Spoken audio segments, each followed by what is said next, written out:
अस्सलाम वालेकुम वरहमतुल्लाहि वबरकातुहू।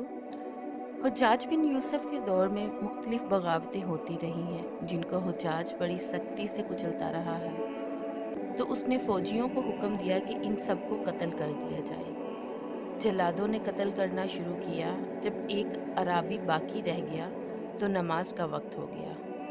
हुज्जाज ने अपने एक सालार कुतैबा बिन मुस्लिम को बुलाया और कहा कि ये शख्स आज रात तुम्हारे पास रहेगा, कल इसे हमारे यहाँ पेश किया जाए। कुतैबा कहते हैं कि मैंने उस इराबी को अपने हमरा लिया और घर की तरफ चल दिया। रास्ते में उसने मुझसे बड़ी मिन्नत से कहा कि कुतैबा, अगर तुम्हारे अंदर कोई खैर का जज्बा है तो मैं एक बात कहूँ। मैंने कहा, हाँ बताओ, क्या बात है? कहने लगा, मेरे पास लोगों की अमानतें हैं और कल हुज्जाज मुझे कत्ल करने वाला है। क्या ऐसा मुमकिन है कि तुम मुझे घर जाने दो ताकि मैं लोगों की अमानतें वापस कर दूं, हकदारों का हक अदा कर दूं और जो कुछ मुझे लेना देना है अपने वुर्सा को बता आऊं। मैं रब्बुल इज़्ज़त को अपना कफ़ील बनाता हूं और वादा करता हूं कि मैं कल वापस आ जाऊंगा। मैंने उसकी बात पर बड़ा तअज्जुब किया और मुस्कुराया भी कि ये किस किस्म की बात कर रहा है। उसने मेरे चेहरे की तरफ देखा और फिर कहने लगा कि मैं रब को गवाह बनाकर कहता हूँ कि मैं कल वापस आ जाऊँगा, मुझे जाने दो।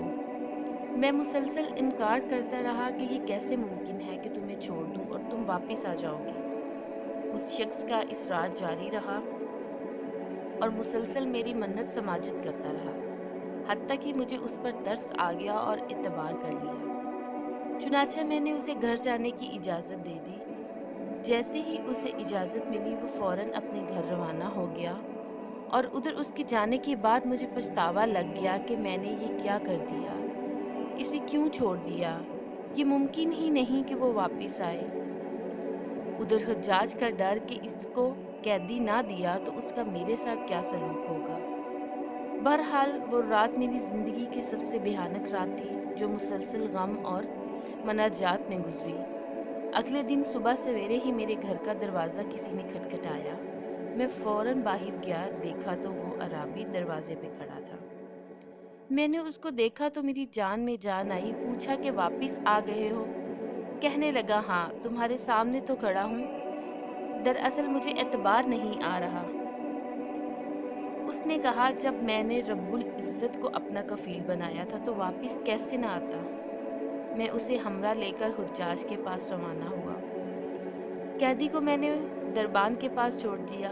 हुज्जाज ने देखते ही मुझसे सवाल किया कि कुतैबा, वो हमारा कैदी किधर है? मैंने कहा, अमीर की खैर और सलामती हो, दरवाजे पर खड़ा है। मैं दरवाजे की तरफ लपका और उसको हुज्जाज की खिदमत में पेश कर दिया और रात वाला वाक़या भी बयान कर दिया। हुज्जाज ने उस कैदी को ऊपर से नीचे गौर से देखना शुरू कर दिया, गोया वो कोई फैसला कर रहा हो। अचानक हुज्जाज की आवाज़ गूंजी, ये कैदी मैंने तुम्हें बख्श दिया, आप जो इसके साथ सलूक करना चाहो तुम्हारी मर्जी है। मैंने कैदी को हमरा लिया और बाहर निकल आया। बाहर निकलकर कैदी से कहा, जहाँ तुम्हारा जी चाहे चले जाओ, मेरी तरफ से तुम आज़ाद हो। अराबी ने आसमान की तरफ चेहरा किया और कहा, ए अल्लाह, तमाम तारीफ़ तेरे ही लिए है और तेरा शुक्र है। उसके बाद उसने कोई दूसरा कलमा ना कहा और ना ही मेरा शुक्रिया अदा किया और एक तरफ चल दिया। मुझे बड़ा तअज्जुब हुआ कि मैंने इस शख्स को मौत के चुंगल से निकाला है, मगर इसने मेरा शुक्रिया अदा करना भी मुनासिब नहीं समझा। मैंने दिल ही दिल में कहा, रब्बे काबा की कसम, ये बद्दू मजनून है, पागल है। अगले दिन वो अराबी दोबारा मेरे पास आया और कहने लगा, भाई, अल्लाह ताला तुझे मेरी तरफ से बेहतर बदला दे। अल्लाह की कसम, मैंने कल जाते हुए जो अल्लाह की हम्दो सना बयान की थी और उसी का शुक्रिया अदा किया था और तेरा कोई शुक्रिया अदा न कर सका, उसका मुझे ख्याल है।